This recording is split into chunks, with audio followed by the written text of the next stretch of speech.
Барлықтарыңызға қайырлы күн қыздар. Бүгін сіздермен бірге осындай үйде желінбей қалып қойған нандардан сухарики дайындайтын боламыз. Ол үшін дәл осы видеодағыдай нандарды ұсақтап турап аламыз.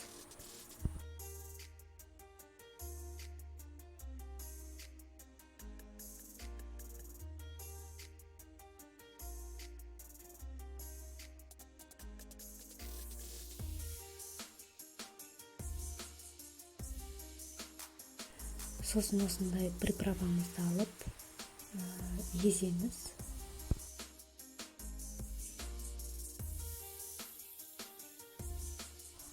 Оның үстіне аздап сұйық майымызды құйып жақсылап араластырып аламыз да туралған нандарымыздың үстіне құйып жақсылап араластырып аламыз.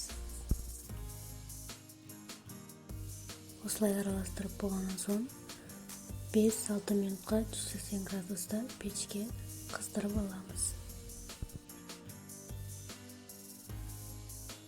Міне қыздар, осымен біздің сухарикіміз дайын болды. Барлықтарыңыз жасап көруге кеңес беремін. Егер видео ұнаған болса, лайк басып, комментарий қалдырып, каналыма подписаться етіңіздер.